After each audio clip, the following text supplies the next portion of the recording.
questions to our public. Interview with Willesee, take 1, film 1. Can you tell me about the incident? Can you tell me about the incident where you were caught in the village, sorry, at the orphanage, and... Yes, we went to an orphanage, just simply because we wanted to see, as an aspect of our story, the byproduct, which was homeless kids. And it was a lot worse than we thought it would be, because we saw some savagely deformed kids, and we saw... okay. Interview with Willesee, take 2.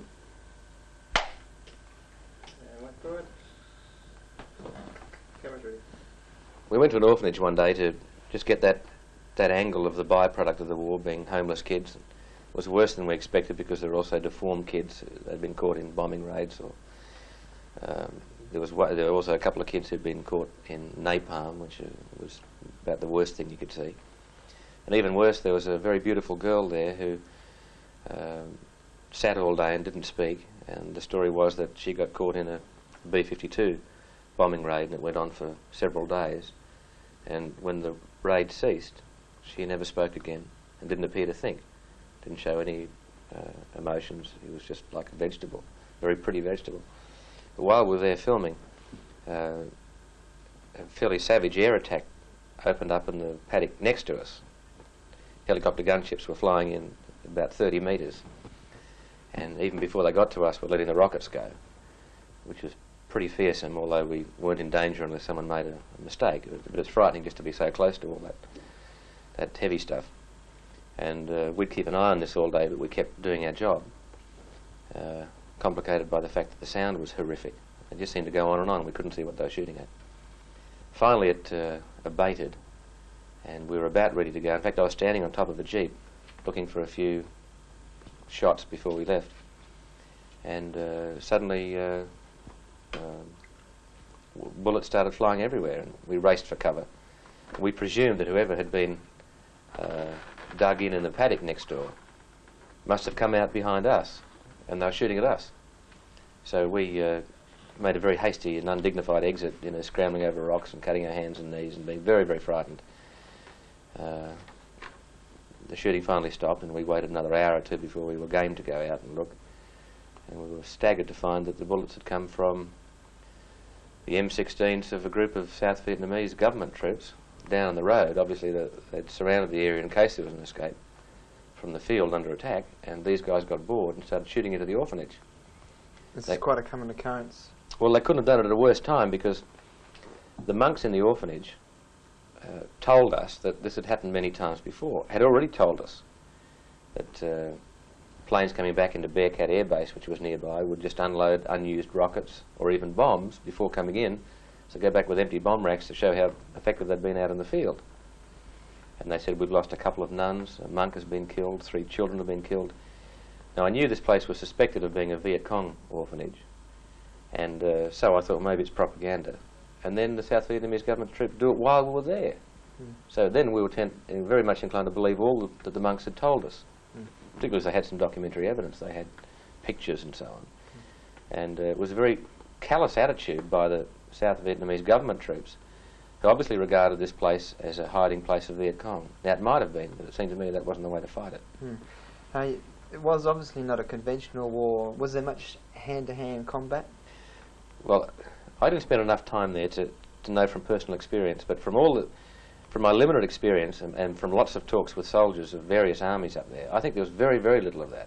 Including Australian soldiers? Including Australians. Even when the Australians got into a situation, even like an ambush, someone would give the signal and they'd explode, say, a Claymore mine, which would do most of the damage. And they'd open fire, but they wouldn't see who they were firing at. But even those sort of encounters were unusual. Mostly it was long-range stuff, aerial bombardment. I mean, the Viet Cong weren't about to hang around and show themselves as a target. I mean, that's how they fought. If they were in trouble, they hid their weapons and picked up a bunch of bananas and walked down the road to the market. Can you briefly explain why you passed yourself off as an Italian-Australian journalist? Well, I never did that, but in Viet Cong-controlled areas, I had a driver who was very experienced. He used to be a cameraman until the Americans took away his accreditation, because they thought he was a Viet Cong sympathiser, if not a Viet Cong. And he took us into Viet Cong controlled areas. And you'd go into a small village and a man dressed in black peasant pyjamas would come out, but he'd have a lot of authority and he'd stop the car, ask a few questions and let you go on. And Probably Viet Cong. Well, I thought so, but I could never get the driver to give me straight questions, and after getting drunk with him a few times and camping out and becoming mates, he finally started telling me. He said, yeah, that's the man, that's the VC man in charge of the village, which was in stark contrast to an American-controlled village where you had, you know, buildings and tanks and heavy artillery. These guys had even more effective control with one man walking around. And I said, who do you say we are? Can't say we're Australians. He might take offence to that and want to capture us. He said, no, I'd like to say you're French, because they like the French, but you can't speak French, and he might be able to, so I say you're Italians. And that turned out to be a frightening insight into the Viet Cong's intelligence sufficiency, because when I got back to my hotel in Saigon from that trip, without speaking to anyone, I went straight into the lift to go up to my room, and the little bellboy said, what floor? I said, 4th floor. And he said, are you Italian? And the network system obviously being so good that he knew. It was here. I later found out that about 60% of the major hotels of the staff were Viet Cong. And of course, when the war finally ended, the Viet Cong were coming out of the woodwork. You know, journalists were finding that telex operators were suddenly saying, I'm in charge here now. How do you explain a character like Neil Davis going into a combat zone and looking for action in the front line? Well, I think Neil's mad. I say that in the nicest way, because I like him very much, and he helped me tremendously up there. He knew more about the reporting of Vietnam than anyone else I got to know up there.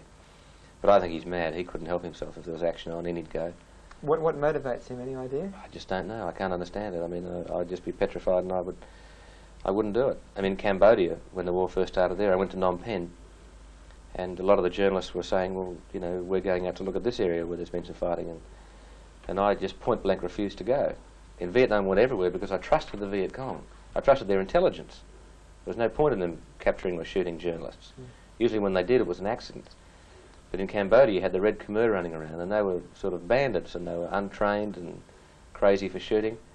And a lot of the, you know, so we lost about 20 journalists in Cambodia in the first 6 months of the war. This is Australians alone? Or oh, this was Western correspondents, either captured or shot. And most of them, you know, never came back. Kate Webb came back. She was one of the lucky ones. But I was there before this started, and I just refused to go out because you didn't have a disciplined enemy who would work out, is it smart to get them or is it smart to let them go and film? Can you relate that story about Neil going down the road in Cambodia? Yeah, well, one example of how Neil can't help himself, at about the same time in Cambodia, Neil went to a place where there was a bit of an old-fashioned clash. Both sides shaped up on either side of a village. There was no man's land with one little lane between them, jungle on either side. So one morning Neil thought, there's nothing doing, I'll walk down and have a look at the enemy's camp. And he was walking down, and then he heard movement, lots of movement in the bushes, in the jungle. So he finally got scared and stood still, and Neil thought, I better start easing back. Then a man suddenly raced out of the jungle at him, and Neil went very close to having a heart attack. But it turned out it was just the village idiot who'd got lost out there. But didn't seem to teach Neil a lesson. He still did it after that. It's almost cliche now to say that television changed the course of the war, or more particularly affected public opinion. Do you think that television was really responsible for the anti-war movement? And it helped a lot. That's what I was saying about trusting the intelligence of the Viet Cong. I mean, one day we went down at the invitation of the South Vietnamese government to film a village which was having its first free elections. And there were speeches and so on, and I got bored, so I walked down a road, and some American soldiers came from undercover out of the bushes and said, freeze, don't move, you're walking in a mined road. I had to retrace my steps out. There were 4 roads leading into this village, 3 were mined. There'd been a pitched battle the night before. They'd opened one road, I found it later, from the CIA. The Viet Cong had allowed it open because they knew there were film crews coming in that day, and they wanted it filmed. They knew we'd find out. They knew we would report honestly and say, the South Vietnamese government says this is free, and it's not. And we had to report that, so it was to the Viet Cong's advantage that we reported it, because it was the truth.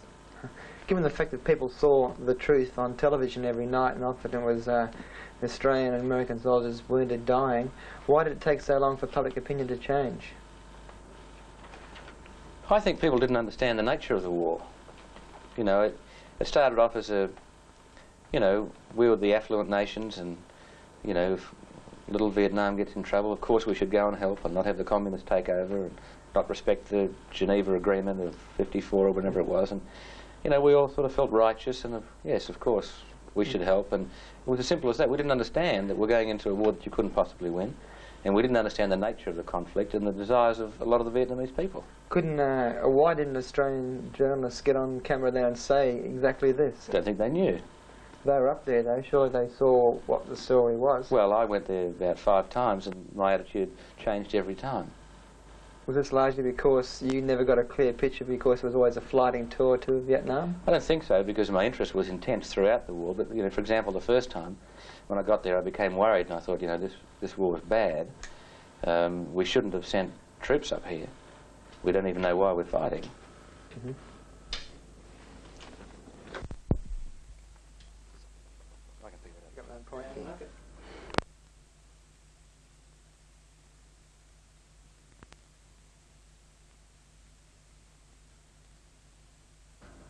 Interview with Willesee, take 3.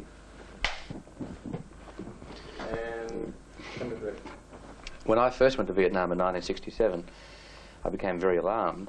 You know, I was confused. I didn't quite know why, but I could see that our cause wasn't really identifiable. And I thought, you know, what are we doing fighting up here? And I didn't really know. I just became concerned. I didn't pretend to have any answers. But I still came back and said, well, the Australians shouldn't be there. But now that they're there, they shouldn't be taken out as an attitude of faith. So I also made that mistake of feeling, you know, we had some sort of moral policeman role or something. Could you say that on camera that we shouldn't have been there with the ABC? Well, I wasn't with the ABC then, but I was interviewed on ABC television when I came back, because in those days it was unusual for journalists to go up there. It was when the war was just escalating.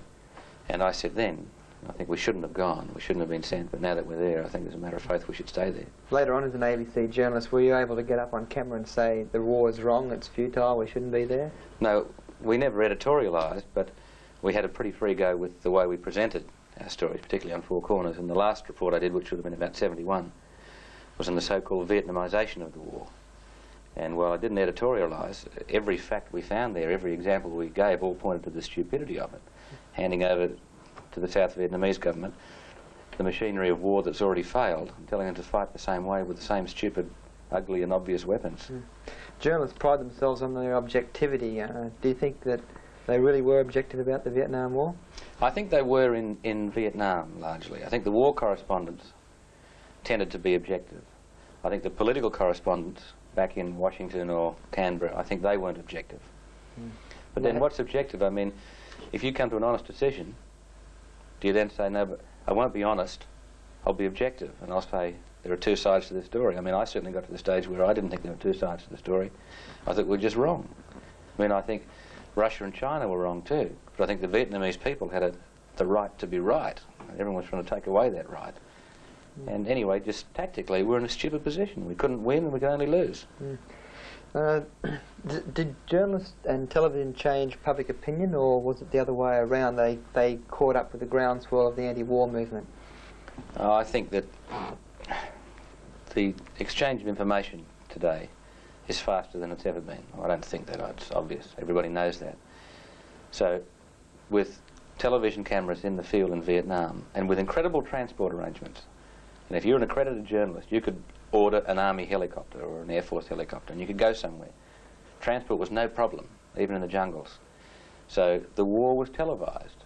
So people had the information in their living rooms virtually as it was happening.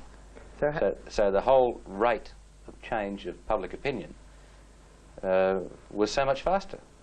How do you explain the gap then between people endorsing the war at the same time seeing what's happening on their screens and shutting off to it altogether? Well, I think people don't like to admit they're wrong. And also there was never one day during the war in, say, 1969 where it suddenly the facts were different. You know, we didn't understand. And our generals didn't understand, our politicians didn't understand, and our journalists didn't understand. And it took a long time. So it comes back to the journalists then in terms, did they neglect their responsibility in terms of informing the people? I don't think so. I think they did their best. I mean, I'm embarrassed by some of my earlier reports, certainly my first trip there in '67. Looking back, I was naive and not very wise. But then, you know, it was my first time. It's like if you play tennis for the first time, you can't serve aces. Mm. You know, you have to learn what the game's about, and it was a brand new game. Overall, do you think that the ABC and the commercial stations lived up to their responsibility in their coverage of the war? In particular, Australia's role there? Australia did very little in the way of news reporting. Most of our news reports we got through Viz News with Neil Davis shooting, or other international agencies, or CBS or NBC or stuff like that. I think the main things that Australia did for television coverage for us were the Four Corners type reports, the current affairs type shooting, the documentary type shooting. But our news coverage, I think, was pretty limited and pretty ordinary. Mm. Were the majority of journalists in Vietnam really seeking the truth, or was that just a sop to their conscience in terms of explaining how they could opt out on the human misery and suffering that they were sideline observers to? Well, it's very hard to know why a man does his job. You know, some men do it just because they're ambitious, and some do it because it's exciting. Most of the people that I talk with seemed to really care, wanted to tell it truthfully, but they were different. I mean, some guys just had the job of they got some combat on film, they'd done their job for CBS News for the night. So you don't really count those guys. They're just taking instant snaps. It was the guys who tried to analyse and tried to say what was happening. They were the ones who were far more important. And those particularly I found seekers of truth. Were they just in a distinct minority there? Minority among what? I mean, in terms of the rest of the journalists there.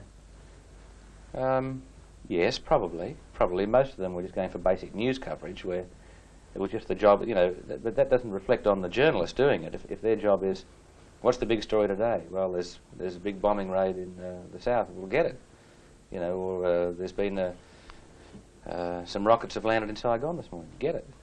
Where do you get, who takes the rap then for telling the people what's happening, or letting them really know the real gut level of how the war is affecting people? Well, if it comes down to real basics, it's the viewer and the reader, because they have a choice of magazines, they have a choice of newspapers, they have a choice of television stations and programs. Did they have a choice in television stations there? Not between news channels. They would have had very much the same. But if they wanted to, they could certainly have watched Four Corners reports or the few documentaries that the commercials did. And I think generally they would have all added a little bit of knowledge to what previously existed. Can you just do another track? Can you explain to me that time when you were in the restaurant eating? And the Vietnamese had a very, to my Western mind, funny attitude. They could live with things like when the Iron Triangle was demolished, when they first tried just raising a whole area. I saw all the women and kids and old men brought out and put into refugee camps, and you wouldn't know that they'd lost all their menfolk the week before, either by being killed or forcing them to hide for forever. That was on a large scale. On a small scale, I was in a restaurant one night down on the docks next to the Mekong, which was the one that was blown up in that famous plastic explosion. And there were only a handful of people in the restaurant sitting over the water, and small arms fire broke out on the dock. And I looked up and I saw a man running right towards the restaurant with soldiers chasing him, firing pretty wildly. So they're firing in our direction. So I threw myself on the concrete floor and hugged it very, very closely, I can assure you. And when it was all over, I got up again and was rather embarrassed to find that I was the only person in the restaurant who'd thrown himself on the floor. Mm-hmm. The others stayed at their seats and kept eating. Similarly with the nun in the jeep, the orphanage. Yes, the incident in the orphanage, after we ran and made a very undignified exit, we came back to Monk and the girl who was interpreting for us, they'd stayed in the jeep. I mean, I think they were frightened, but they stayed in the jeep. Maybe, I don't know whether it's just in their nature or whether they had so much war that they had this fatalistic attitude. Also, Buddhism, of course, helps that. If you believe in that religion, you believe that when your number's up, it's up, and nothing you can do about it. Talking about fate, there was one instance where you'd had a meal at a restaurant and you were going back and looking for a taxi, and you signalled a taxi with Warren Seep. Can you remember that one? Yes. Another example of the attitude of the Vietnamese, I'd called a cab for our interpreter, and the cab did a U-turn. As it was doing a U-turn, something fell out of the sky on top of the cab and caved it in. Once again, I threw myself to the ground and was the only one to do so. You must have had a pretty big dry cleaning bill after all this, I reckon. Yeah, I spent a lot of time in the ground on my own. I just presumed it was a bomb, and I was waiting for an explosion. There was no explosion, and even then I tried to keep people back from the car. I thought I'd get the driver out, but don't go near it, it might be explosive. Anyway, we couldn't find what it was. It had apparently bounced out, and we never got to finding out what it was. I guess it was something that fell out of a plane, or a bolt or something, but it made a mess of this car. The driver wouldn't get out of the car. He was, his head was bruised, but he was okay. He was on his back, kicking the roof of the car back. Then the interpreter went to get in the car, and I said, "You're not going to get in this taxi." And she said, "Why not?" And so you walked home that night or ran? I walked home with the tail between my legs. Did you come to any conclusions other than that about fate? I think I became a little more fatalistic, seeing that sort of thing. I found myself, even now with little things like an aircraft bucks violently, and, I don't find myself as scared. Maybe that might be age, although I used to think about it a lot in Vietnam and think about it since Vietnam. From the incidents I saw, maybe you just do get to a stage where you realise, look, it's going to be here, there's nothing you can do. Can you explain why there was so little action footage of Australian soldiers in the field? Well, they weren't in a lot of action. In the last year or two, Phuoc Tuy was one of the quietest provinces.